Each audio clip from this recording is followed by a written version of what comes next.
नमस्कार, Deccan news today मध्ये आपल्या सर्वांचं स्वागत आहे। नांदेड लोकसभा मतदानामुळे आज दिनांक रोजी नांदेडच्या प्रभाग क्रमांक 7 मध्ये श्रीवास्ती नगर येथे महाविकास आघाडीचे उमेदवार माननीय वसंतराव चव्हाण यांची सभा घेण्यात आली। या सभेचे आयोजक नगरसेवक आलिम खान सेठ हे होते। यांच्या उपस्थितीत ही सभा घेण्यात आली। या व्यासपीठावर माजी महापौर अब्दुल सत्तार साहेब, उपमहापौर आनंद चव्हाण, नगरसेवक सुभाष दादा रायबोले, नगरसेवक ॲडव्होकेट सय्यद वाजिद साहेब, आजीज कुरेशी, बाबूभाई इनामदार, ॲडव्होकेट शीतल भैया, युवा नेते भावी नगरसेवक सज्जद खान व मित्रमंडळ उपस्थित होते।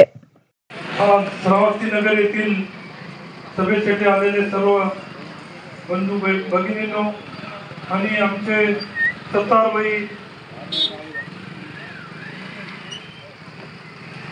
दत्ताभाऊ कोगाटे, मोरे साहेब, आलिमभाई, अजीजभाई, वाजिदभाई, आमचे सुभाष दादा, शिवराज आणि सर्व श्रावस्ती नगर येथील बंधू भगिनींनो, मी आपल्या समोर एक विनंती करण्यासाठी थांबलेलो आहे। आमचे बंधू वसंतराव चव्हाण मालेगाव आणि दुसरीकडे सभा करत असल्यामुळे मी त्यांचा प्रतिनिधी म्हणून आलो आणि मी आपल्या आशीर्वादाने 92 पासून या नगरपालिकेमध्ये नगरसेवक म्हणून काम करतो। सुभाष दादा, आलिमभाई आमच्या सोबतच काम केलेलं आहे आणि एक विनंती अशी करतो की आपले वोट आता सत्तारभाईने सांगितल्यासारखं इकडे तिकडे न देता फक्त काँग्रेसला द्यावं, कारण दुसरीकडे देणं म्हणजे भाजपला दिल्यासारखं आहे। आणि आमच्या जाहीरनाम्यात राहुल गांधींनी महिलांसाठी महिलांची उपस्थिती असल्यामुळे सांगतो, महिलांना 1 लाख रुपये वर्षाला त्यांच्या अकाउंटमध्ये जमा होणार आहे आणि युवकांना नोकऱ्या देण्यासाठी घोषणा केलेली आहे। जास्त न बोलता मी आपल्या सर्वांना विनंती करतो की येणाऱ्या 26 तारखेला पंजा या निशाणीवरील बटन दाबून वसंतराव चव्हाण यांना विजयी करावं ही नम्र विनंती करतो आणि आपण आशीर्वाद द्यावा अशी अपेक्षा बाळगून थांबतो। जय हिंद, जय महाराष्ट्र। सत्तार भाई और मंच पर अब सभी का नाम लिए तो बहुत टाइम होगा, मुझे 2 मिनट का वक्त दिया गया है। सभी का नाम अगर लूँगा तो टाइम हो जाएगा बहुत। मंच पर बैठे सभी हजरात और सामने बैठे मेरी माँ बहनें, मेरे बुजुर्गों और दोस्तों, आज का जो इलेक्शन है वो मेरे ख्याल से ये आखिरी इलेक्शन हो सकता है। क्यों? क्योंकि ये जो फिरका और ताकतें जो है हमारे ऊपर मुसल्लत हो चुकी है। और मैं हमारे सुभाष दादा रायबोले का जो आपको इतना तारीफ़ करूँगा, क्योंकि बड़े बड़े लोग जो है आज जो है सो बीजेपी में चले गए। चलो ठीक है, अशोक राव चले गए, उनकी एक मजबूरी थी, सीबीआई थी, ईडी का उनके ऊपर प्रेशर था, लेकिन ये उमेश चौहान के ऊपर का प्रेशर था? काय का प्रेशर था भाई? हाँ हाँ, नहीं एक बात, नहीं ठीक है भाई, वो हाँ ठीक है, हिम्मत नहीं थी, जो भी था उनका एक मामला था, लेकिन उमेश चौहान का क्या मामला था? आज उन्हें जो ये आज तुम्हारे को बोलता था कि भाई मैं तुम्हारा बच्चा हूँ, तुमने मेरे को गोद में लिए, तुमने मुझे छोटा से बड़ा करे और तुम्हारी तरफ से मैं चुन के आता हूँ हमेशा। फिर आज क्या हुआ? क्या हुआ आज? आज हमारे माँ बहनों को बुलाकर 500-500 रुपये की लालूच दे रहा है। 500-500 रुपये देता हूँ और ऐसा बोल के बुला रहा है कि मैं तुम्हारे से एक खाली मशवरा कर रहा हूँ, तुम्हारे से पूछना चाह रहा हूँ कि मुझे क्या करना है। और वहाँ जाके उनकी वीडियो शूटिंग बना रहा है और वीडियो शूटिंग बना के ऊपर भेज रहा है कि मेरे साथ इतने लोग आए। सब लोगों ने हमको बोले, जब हमने उनको पूछे कि भाई आप लोग क्यों गए, तो बोले हमको इस तरह बुलाया गया है। भाई ठीक है, आप दोबारा तो आएंगे ना, वार्ड में आएंगे ना, वो जातिवाद उन्हें पहले से ही था, ये तुम्हारे को मालूम होगा, आज से नहीं है, वो पहले से था, लेकिन तुम्हारे समझ में नहीं आए। इससे पहले ये जो नाले के पास कुछ बच्चों ने मस्जिद, तीनों की मस्जिद है, वहाँ पे फतरे उतरे मारे थे, तो हमने जाके बोले थे कि भाई ऐसा ऐसा मामला है। तो उन्हें क्या बोला था, तुम लोग कितने हैं? 1400 है और बाकी लोग कितने हैं, मैं उनका साथ दूंगा, तुम्हारा क्यों दूंगा? ये अल्फाज उन्हें इस्तेमाल करे हुआ है पहले भी, ये कुछ नई बात नहीं है। तो मेरे भाइयों, ये अपने को सोचने और समझने की बात है। आज जो हमको आज हमारे ऊपर जो प्रेशर है, और आज जो नांदेड़ में जो कल जुमा हुआ, उस जुमा के अंदर सभी हमारे उलमाओं ने जो है सो ऐलान करे कि भाई फिरका परस्त जो ताकतें हैं उनके खिलाफ हमको वोट करना है। हर एक आदमी एक एक वोट करना है। ये हमारे तरफ से तो पूरा क्लियर है, हमारा एक भी वोट उधर जाएगा नहीं।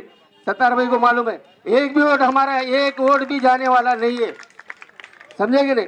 अब ऐसे सुभाष दादा के सर के जो है ना हिम्मत वाले लोग बहुत कम है। सुभाष दादा ने बहुत बड़ी हिम्मत करे। मैं तो बोल रहा हूँ ना, इनके जैसा खुददार आदमी शायद ही कोई नांदेड़ में होगा। आज बड़े बड़े जो है ना उनके गोद में जाके बैठ गए, लेकिन ये आदमी के घर में पैसे लेके आए थे कि तुम खड़े रहो, लेकिन ये आदमी ने ठुकरा दिया। ये आदमी की मैं तारीफ करूंगा, तारीफ करूंगा। हर टाइम हमारा समाज का साथ दिया ये आदमी ने, लेकिन मैं उस आदमी की वजह से ये करूंगा कि वो बिल्डिंगों में जाके बोल रहा कि तुम्हारा घरों में से निकाल दूंगा, तुम्हारे जो घर दिया मैं ये घरों को खाली कराऊंगा। हाँ, तो ये हमारे सत्तार भाई है, ये नगर सेवक है, आपको कोई एक हिला नहीं सकता, वहां से कोई भी निकाल नहीं सकता। हम हैं आपके पीछे, तुम उसकी फिक्र मत करो। और आने वाले इलेक्शन में जो है तो वसंतराव बड़वंतराव चौहान, इनकी निशानी पंजा है, इसी को वोट देकर कामयाब बनाओ। ये दो अल्फाज बोलकर मैं अपनी जगह लेता हूँ। खुदा राज्य छत्रपती शिवाजी महाराज यांचे चरणी नतमस्तक होऊन, घटनेचे शिल्पकार डॉक्टर बाबासाहेब आंबेडकर यांचे चरणी नतमस्तक होऊन आज नांदेड लोकसभेसाठी 2024 वसंतराव बळवंतराव चव्हाण यांच्या प्रचारार्थ श्रावस्तीनगर कॉर्नर बैठक, या बैठकीला या नांदेड शहराचे माजी महापौर, सध्याचे काँग्रेसचे शहराध्यक्ष सत्तारभाई, उमेदवार बळवंतराव चव्हाण यांचे बंधू, नांदेड महानगरपालिकेचे उपमहापौर, आपल्यासाठी काय नवीन नाही, आनंदराव चव्हाण साहेब, या प्रभागाचे नगरसेवक, कार्यकर्ता ते नगरसेवक असे सुभाषदादा रायबोले, आमचे राजेश पावडे साहेब, काँग्रेस कमिटीचे सदस्य एकनाथदादा मोरे, आदरणीय व्यासपीठ, सर्वच बसलेले आजी माजी नगरसेवक व कार्यकर्ते, आम्ही तुम्हाला माहिती आहे शिवसेना म्हणले की आम्ही तुमच्या विरोधात होतो पहिलं, म्हणजे स्पष्ट सांगायला काय घोर नाही। आम्ही शिवसेना म्हणले की मुस्लिम एरियामध्ये आले की थोडाफार फरक ठेवायचा। दलित एरिया म्हणजे मी तर दलित एरियातूनच निवडून येतो, कारण सांगवी हे प्रभाग माझा 60% दलित भौगोलिक आहे। आणि जसं आता दादाने सांगितलं, माझ्याकडे बी 2100 घरकुल झालेत। घरकुलाचं काय कोणाच्या घरची मालमत्ता दिली नाही, त्या घरकुलाचा विषय निघाला म्हणून आपण नियमाप्रमाणेच घरकुल घेतले, त्यामुळे आपण घर काय सोडायचं आणि घ्यायचा कोणाचा काही विषय नाही। नियमाप्रमाणे जर काम केलं असेल तर जे काही तुमचा पहिला नेता होता त्याला सोडून द्यायची काही गरज नव्हती। आमचे संजय राऊत साहेबाला 90 दिवस टाकले ना मध्ये, 90 दिवसानंतर बाहेर आले, हिम्मतीने लढून बाहेर आले, काही केलंच नव्हतं ना, दस्ती घालायचं नाही याचं काय। आमच्यातले 40 पहिल्या सुरुवातीला आमच्यावर घाला घातला, आमच्या पक्षावर घाला घातला, 40 लोक फोडले, कारण करोनामध्ये एवढं चांगलं काम केलं होतं माननीय पक्षप्रमुख उद्धव साहेबांनी।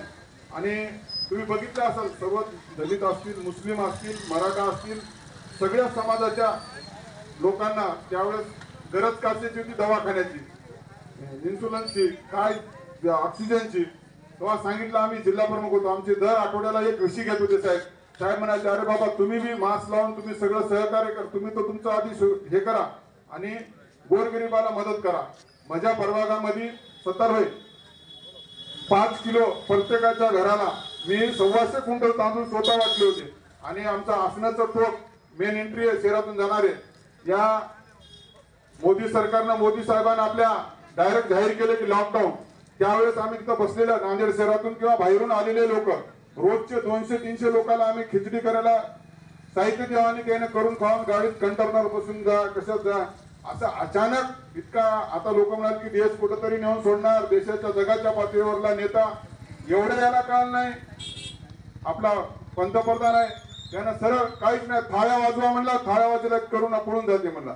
आणि लोकांनी आता बघितलं असेल, मालगाडी गेली, लोकांनी काय केलं, रेल्वे पटरी, रस्ता ध्यानात राहणार, रेल्वे पटरीने आपल्या जालन्याचे लेबर जात होते, संध्याकाळी चलून थकल्यामुळे झोपी गेले, मालगाडी गाड्या बंद होऊन त्याला वाटलं गाड्या बंद होत, याने मालगाडी सोडली आणि ते एका 5-25 लोक वारले, म्हणजे याचं कुठलंच काहीच नियोजन नव्हतं.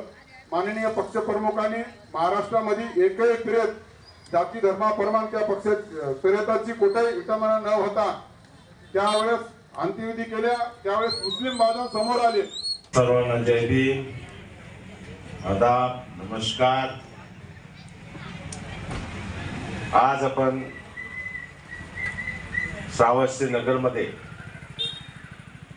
महाविकास आघाडीचे काँग्रेसचे उमेदवार, आमचे मोठे बंधू, आपल्या सर्वांचेच बंधू आदरणीय वसंतराव चव्हाण साहेबांच्या प्रचारार्थ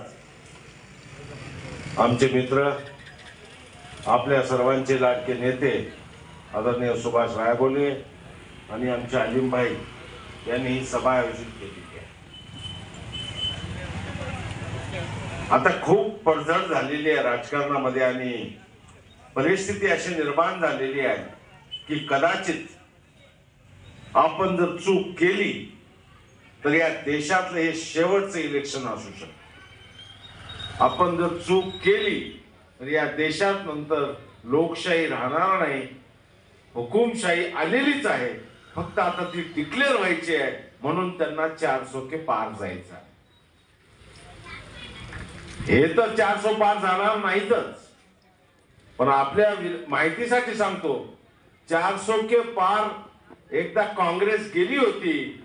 राजीव गांधीच्या काळामध्ये 415 खासदार मिळाले होते, पण तेव्हा राजीव गांधींनी आपल्या पंचायत राजच्या माध्यमातून या सगळ्या भारत देशाची लोकशाही व्यवस्था एकदम तगडी आणि मजबूत केली.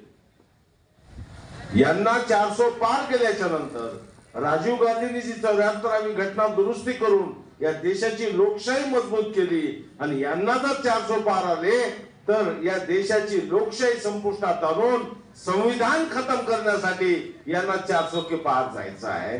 धोका आहे, सावधान व्हायचं आहे, सावधान होण्याची गरज आहे.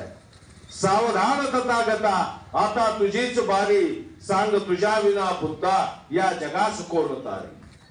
सावधान तथागता, आता तुझीच बारी, या तुझ्या विना बुद्धा या जगास कोण तारी. अरे तोचीत ही चिमुकल्यांच्या तुझीच गाणी, नभा नभात गरजते आज बुद्धवाणी. अरे रुसून कसा बसला या जगाचा कैवारी, सावधान तथागता, आता तुझीच बारी, सांग तुझ्या विना बुद्धा या जगास कोण तारी. जगामध्ये गेल्याच्या नंतर हा देश कोणाचा आहे असं जर विचारलं तर हा देश गौतम बुद्धाचा आहे, हा देश महात्मा गांधीचा आहे. म्हणून आपलेच पंतप्रधान बाहेर जाऊन सांगतात हा बुद्धाचा देश आहे, गांधीचा देश आहे. मग तुम्हाला इतकी काय गडबड आहे? आपल्या नांदेडमध्ये, आपल्या महाराष्ट्रामध्ये मोठी माणसं सोडून गेलेली आहेत. त्यांच्यावरती भरपूर भाष्य झालेलं आहे. जो छोड़ के गए उसका हमें कोई गम नहीं है, जो छोड़ के गए हैं उसका हमें कोई गम नहीं है, मगर मेरे सामने जो बैठे हैं वो भी किसी से कम नहीं है, वो भी किसी से कम नहीं है. छत्रपती शिवाजी महाराज आरक्षणाचे जनक, छत्रपती शाहू महाराज, महात्मा ज्योतिबा फुले, सावित्रीबाई फुले, माता जिजाऊ, माता रमाई, ज्या डॉक्टर बाबासाहेब आंबेडकरांची आपण जयंती साजरी केलो, ज्या महामानवाने या देशामध्ये राज्यघटना लिहिली, देशाला संविधान दिलं, देशातल्या प्रत्येक महिलेला अधिकार दिला, ती कुठल्याही समाजाची असो, मराठा असो, तेली असो, कोळी असो, बौद्ध असो, ख्रिश्चन असो, मुसलमान असो, या सर्वांना अधिकार देणारे परमपूज्यनीय विश्वरत्न डॉक्टर बाबासाहेब आंबेडकर, स्टेजवरील सन्माननीय या शहराचे अध्यक्ष सत्तारभाई, या वार्डाचे नगरसेवक आलिम शेख, जिल्हा प्रमुख दत्ता कोकाटे, एकनाथजी मोरे साहेब, पावडे साहेब, उमेदवाराचे भाऊ, आमचे सहकारी आनंददादा चव्हाण, इथं बसलेले सर्व उपस्थित माता भगिनींनो, युवक मित्रांनो, इमानदार लोकांनो, उद्या घातलेल्या नांदेड लोकसभा मतदारसंघातील उमेदवार वसंतरावजी चव्हाण साहेब यांच्या प्रचारार्थ श्रावस्ती नगरमध्ये आपण सभा घेत आहोत. मित्रांनो, मला माहीत आहे या श्रावस्ती नगरची कथा आणि व्यथा. ज्यावेळेस मी पहिल्यांदा निवडून आलो, श्रावस्ती नगरचा भाग ज्या परिस्थितीत होता, ज्या अडचणीत होता, त्या अडचणीतून काढण्याचं काम सुभाष रायवले यांनी केलेलं आहे. ज्या पद्धतीनं तुम्ही ज्या रस्त्यावर बसलेला आहात, हा रस्ता कुठेही नव्हता, बाजूचा रस्ताच नव्हता. ज्या ज्या अडचणी आल्या त्या त्या अडचणी सोडवण्याचं काम मी माझ्या परीने केलेलं आहे. मित्रांनो, त्या चिंतेवर तुमच्यापुढे मी उभा आहे. मित्रांनो, नांदेड लोकसभा मतदारसंघातील उमेदवार वसंतरावजी चव्हाण साहेब यांच्या प्रचारात आज इथं आपण सगळेजण जमा झालेले आहोत. एक सांगायची गोष्ट अशी, गेल्या 2 महिन्यामध्ये जे काही महाराष्ट्रामध्ये राजकारण झालं, फोडाफोडीचं राजकारण झालं, आपल्या जिल्ह्यातही राजकारण झालं, बरेचसे प्रयत्न केले, बऱ्याचशा लोकांना फोडण्याचा प्रयत्न केला, पण आमच्यासारखे काही ताकदवान, काही हिंमतवान आणि जातीवंत माणसं आहेत, ते कुण्या आमिषाला बळी न पडता जातीसाठी माती खाणारे आम्ही माणसं आहोत. मित्रांनो, मी खरं म्हणलं तर सांगायला, आता बाबाईनं बोलले, ज्या पद्धतीनं बोलवण्याचे प्रयत्न केले, कॅप्चर करण्याचे प्रयत्न केले, आम्हाला डाग लावण्याचा प्रयत्न केला. मित्रांनो, बीजेपीच्या अंगावर दस्ती घातून मी माझ्या अंगावर डाग कधीच घेऊ शकणार नाही. मी मरून जाईल, पण ती बीजेपीच्या दस्ती अंगावर कधीच घेणार नाही, माझी शपथ तुम्हाला सांगतो. मित्रांनो, ज्या नांदेड शहराने जिल्ह्याच्या नेत्याला मोठं केलं, बापापासून मोठं केलं, आमदार केलं, खासदार केलं, मुख्यमंत्री केलं, कॅबिनेट केलं, असे माणसं बैमान होऊन या जिल्ह्याला काँग्रेस पक्षाला सोडून गेले. पण काँग्रेस पक्ष हा लहान नाही. मित्रांनो, तुम्ही जे बसलेले आहात, तुम्ही सगळे इमानदार आहात, स्टेजवर बसलेले त्याच्यापेक्षा इमानदार आहात. सगळी इमानदाराची फौज आपली इथं जमा झालेली आहे आणि इमानदारीच्या जीवावर आपण इलेक्शन लढणार आहोत. मग बैमानाची कधी हार होती, इमानदारीची जीत होती, त्या जितीचं आपलं इलेक्शन आहे. मित्रांनो, ज्या डॉक्टर बाबासाहेब आंबेडकर या देशाला संविधान दिलं, बरेचसे लोक आता बोलायला लागले, काय करायचं, कसं करायचं, कसं करायचं. मित्रांनो, एकच विचार करा, ज्या काही जे कोणी इथं वंचितचे उमेदवार इथं येऊन गेले, बोलून गेले, पण मी मला त्याला एक प्रश्न विचारायचा आहे, वंचितचा जे कोणी उमेदवार असेल तो वंचितचा कार्यकर्ता आहे का, एक होता का, आहे का, हे तपासा तुम्ही अगोदर. कुणालाही उठायचं, कुणालाही तिकीट द्यायचं, कार्यकर्ता असो नसो, त्याचा विचार कोणता. अरे त्याचा विचार कर म्हणलं तर एक कंधारचा माणूस, वेगळ्या पार्टीमध्ये काम करणार, जनसुराज्य पार्टीचा कार्यकर्ता, आणि तुम्ही त्याला तिकीट दिलं. तिकीट तुम्ही नाही दिलं खरं म्हणलं, मी जाहीर सांगतो मित्रांनो, बीजेपीने वाल्यानं तिकीट दिलं आणि त्याने बी टीम तयार करून दलित मताचे मतदार फोडण्यासाठी उमेदवार उभा केलाय. मित्रांनो, हे समाजाला कळायला लागले, जवान पोरायला कळायला लागले काय चाललंय. समाजाला विकण्याचा पाप जर कोणी करत असेल तर त्या पापाला बळी पडू नका. मित्रांनो, कशासाठी करायचं? अरे आम्ही रात्रंदिवस या समाजासाठी झटत आहोत, रात्रंदिवस काम करत आहोत, कामाला आम्ही कुठेही कमी पडणार नाही. बाबू भाई, जिस बात तुम बोले, जो साइड नंबर जो 34 जो बनाए हैं, मैं मेरे जान के ऊपर साइड नंबर 34 बनाए हैं. 70 रुपये काउंसिल में काम करते थे. मी सांगतो, माझ्या वार्डाच्या एकाही माणसाला कुठं धक्का लागला, एकाही माणसाला अशी जर कोणी दादागिरीची भाषा करेल तर दादागिरीला उत्तर देण्याची ताकद या सुभाष रायवलीमध्ये आहे. आणखी सुभाष रायवली मेलेला नाही. मित्रांनो, ज्या स्टाईलनं तुम्ही येशाल त्या स्टाईलने मी येण्याचं काम करेल. पण मित्रांनो, हे लोकसभेचं इलेक्शन आहे. लोकसभेच्या इलेक्शन मध्ये मला खालच्या लेवलवर बोलायचं नाही आणि बोलू इच्छित नाही. मित्रांनो, एक सांगायचं आहे, या देशामध्ये जे कोणी आज पहिल्यांदा आपण म्हणत होतो की भारत देश होता, भारत देश आहे. मित्रांनो, आजही भारत देश आहे. या भारत देशाचे आपण नागरिक आहोत, या भारत देशाचे आपण रहिवासी आहोत. डॉक्टर बाबासाहेब आंबेडकर म्हणत होते, मी पहिल्यांदा भारतीय आहे, मी पहिल्यांदा भारतीय आहे आणि मी शेवटही माझा भारत राहील. मित्रांनो, त्याच पद्धतीनं या डॉक्टर बाबासाहेब आंबेडकरांनी या देशाला संविधान दिलं. आज संविधान मित्रांनो संकटात आलेलं आहे. संविधानाची प्रत दिल्लीच्या गेटवर जाळली. काय केला तुम्ही? आम्ही खरं म्हणलं तर मोर्चे काढात, भांडणं केल्यात, रस्त्यावर उतरलो, पण त्याच्यात काही उपयोग नाही. मित्रांनो, आज खरं म्हणलं तर संविधानामध्ये, लोकशाहीमध्ये आणि त्या लोकशाहीच्या सभागृहामध्ये आपला नांदेडचं नेतृत्व गेलं पाहिजे. त्याला विरोध करण्यासाठी आपल्याला गेलं पाहिजे. ज्या पद्धतीने या देशामध्ये राहुल गांधी वनवन फिरत आहेत, देशाचे चित्र राहुल गांधीने बदललेलं आहे. प्रियंका गांधी फिरत आहे मित्रांनो, पूर्ण देश त्याच्या पाठीमाग लागलेला आहे आणि येणाऱ्या काळामध्ये देशाचा पंतप्रधान राहुल गांधीच होणार आहे मित्रांनो, त्यात कुठलंही दुमत नाही. मी तुम्हाला छाती ठोकपणे सांगतो, हे जर चित्र आपल्याला बदलायचं असेल, हे जर काम आपल्याला करायचं असेल, आपल्या संविधानाचं आपल्याला रक्षण करायचं असेल मित्रांनो, संविधान डॉक्टर बाबासाहेब आंबेडकर आमचं दैवत आहे. डॉक्टर बाबासाहेब आंबेडकर आमचं दैवत आहे. आम्ही नतमस्तक त्यांच्या पायावर होऊन त्यांच्या पायाच्या धुळीच्या कणामध्ये आमचं नस्तक मांडून त्यांच्या एका कणाची आम्ही बरोबरी करू शकणार नाही. पण ज्या डॉक्टर बाबासाहेब आंबेडकरांनी या देशाला संविधान दिलं, हे जर संविधान जर संपलं मित्रांनो, तुम्ही आम्ही जिवंत राहू शकणार नाही. आपण जे जिवंत आहोत त्या संविधानाच्या ताकदीवर आपण जिवंत आहोत आणि हे संविधान वाचवण्यासाठी, हा देश वाचवण्यासाठी, तुम्ही आम्ही वाचवण्यासाठी, पुढच्या पिढीला आपला जबाबदार ठरण्यासाठी, पुढच्या पिढीला मी सुभाष रायबोले म्हणून मी जर काही चूक काम केलं तर म्हणजे अवलादीला लोक म्हणतील हे बैमानाचं लेकरू इथे फिराले. मित्रांनो, हे बैमानाचं लेकरू इथे फिराले, हे डाग न लावून घेण्यासाठी, हा विचार आपल्या पुढे न येऊ देण्यासाठी येणाऱ्या काळामध्ये आपण सगळ्यांनी काँग्रेस पक्षाला आपण निवडून द्या.